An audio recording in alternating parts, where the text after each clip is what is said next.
এটা সেই পুরনো হাভেলি, যেটা মনে হচ্ছে একেবারে রূপকথার রাজমহল। Hello guys, welcome to my new blog.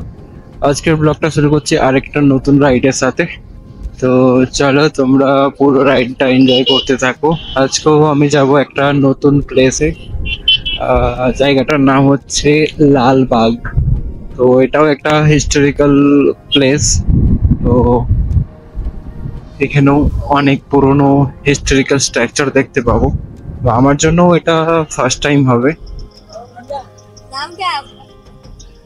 B biker, B biker channel का नाम।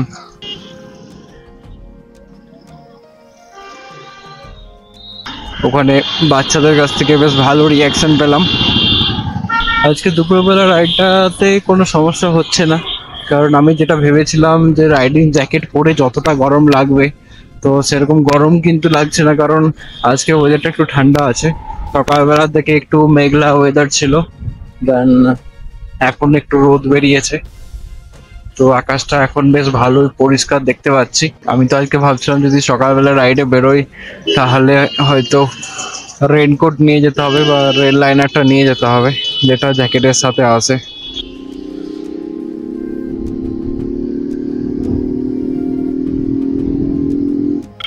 একটু আগে সিগন্যালটা গ্রিন ছিল, আস্তে আস্তে সিগন্যাল রেড হয়ে গেল।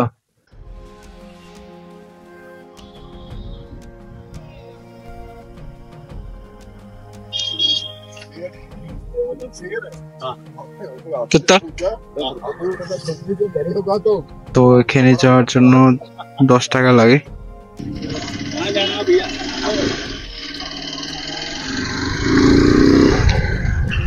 এখানে রাস্তাটা খুব সুন্দর লাগছে, দেখতে পাচ্ছ পুরো রাস্তাটা একদম গাছের ছাওয়ার মধ্যে। হাই দেখো, তোমরা যদি দেখতে পাও গাছের আড়াল দিয়ে, ওইটা হচ্ছে প্যালেস। তো চলো ওখানে গিয়ে দেখা হবে।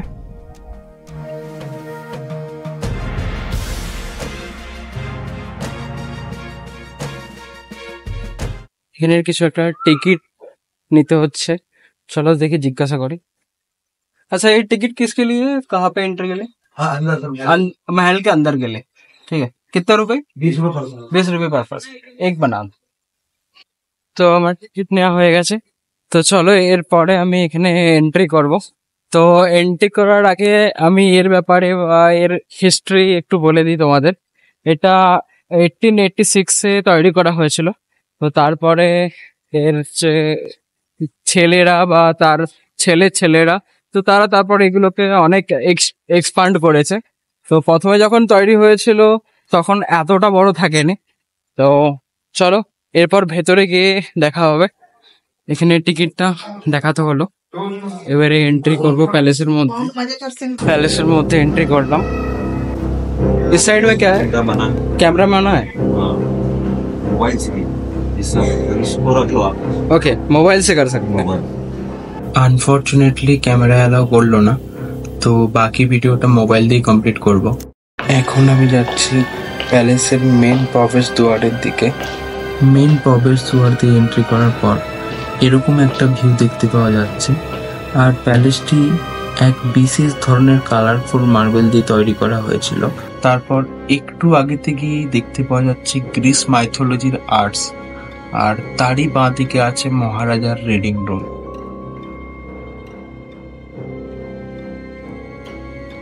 তারপর এই আর্টগুলো দেখতে দেখতে একটু এগিয়ে যাওয়ার পরেই পেলাম মহাভোজের কক্ষ, মানে ডাইনিং রুম।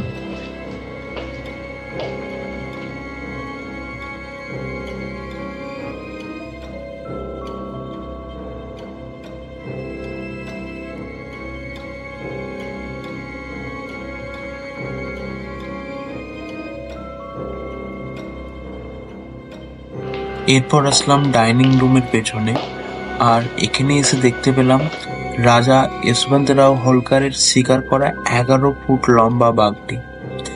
11 ফুট লম্বা বাঘটি এখনো সংরক্ষণ করা রাখা আছে এখানে। আর এই বাঘের ওপরের স্কিনটা কিন্তু সেই অরিজিনাল বাঘেরই। তারপর ঠিক তার বাঁদিকেই আছে এক পুরোনো দিনের লিফট, যা দিয়ে তখনকার দিনে এর সাহায্যে খাবার নিয়ে আসা হতো।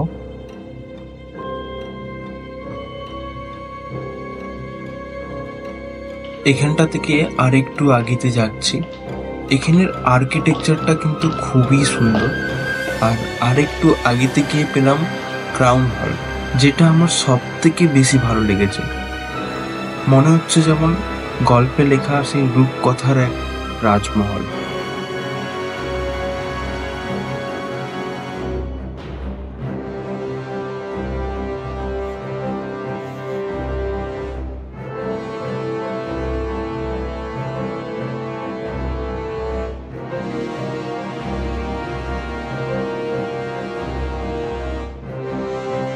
ক্রাউন হল থেকে একটু আগিয়ে আসার পরেই পেলাম কাউন্সিল রুম।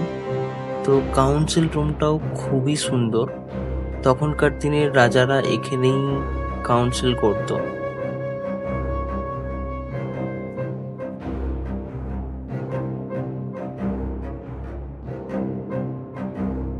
প্যালেস থেকে বাইরে বেরোনোর পরেই দেখতে পেলাম এক ইংরেজ গভর্নরের স্ট্যাচু। এটা তখনকার দিনের গভর্নর ছিল। সো প্যালেস থেকে বেরোনোর পর আমি এখন প্যালেসেরই গার্ডেনে বসে আছি। তো গার্ডেনটা খুবই সুন্দর অ্যান্ড আমাকে তো সব থেকে ভালো লেগেছে এর ভেতরে, প্যালেসের ভেতরে যে কাজগুলো করা হয়েছে। তো আমি কিছু এর হিস্টোরিক্যাল ডিটেলস বলতে চাইবো, যেটা আমি ভিডিও শুরুতে তোমাদেরকে বলেছিলাম যে আমি যেটা তোমাদেরকে প্যালেসে এন্ট্রির প্রথমে তোমাদেরকে বলেছিলাম যে প্যালেসটা তৈরি হয়েছিল 1886-এ। তো এই প্যালেসটা হচ্ছে হলকার সমাজের। তো এটা তখন তারা যখন কোনো গেস্ট আসতো বা কোনো অনুষ্ঠান থাকতো, তো তখন এই প্যালেসে তারা সেই অনুষ্ঠানটা আয়োজন করতো। এই প্যালেসটা আছে তোমার 76 একর এরিয়া জুড়ে, অনেকটাই বড় এরিয়া। অ্যান্ড প্যালেসের মধ্যে টোটাল 45 রুমস আছে। তো 45টা রুমের মধ্যে কয়েকটা রুমই খোলা আছে, যেগুলো আমি তোমাদেরকে দেখালাম অ্যান্ড শেয়ার করলাম। অ্যান্ড বেশিরভাগ রুমই যেগুলো ফার্স্ট ফ্লোর, সেকেন্ড ফ্লোর, যে ফ্লোরগুলো আছে সেগুলো এখন বন্ধ আছে, কারণ রিকনস্ট্রাকশনের কাজ চলছে। ওখানে সাইনবোর্ডও দেওয়া ছিল যে রিকনস্ট্রাকশন হচ্ছে। তো হয়তো ফার্দার এগুলো খুলে দেওয়া হবে। তো আবার যদি কোনোদিনও এখানে ভিজিট করি, তখন যদি খোলা থাকে তখন আমি তোমাদের সাথে এটা শেয়ার করব।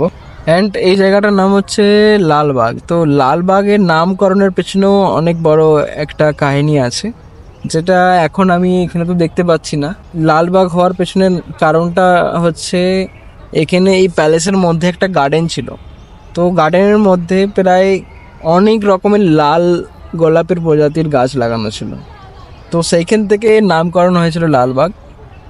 অ্যান্ড এখনও পর্যন্ত সেই লালবাগ নামে এই জায়গাটা চেনে। অ্যান্ড এই জায়গাটা যদি অবস্থান বা লোকেশন বলা যায়, এটা হচ্ছে যে ইন্দোরের মধ্যেই পড়ে। ইন্দোরের মেন বাস স্ট্যান্ড থেকে বা রেলওয়ে স্টেশন থেকে বলতে পারো 15-20 কিলোমিটার, খুব বেশি দূরত্ব না।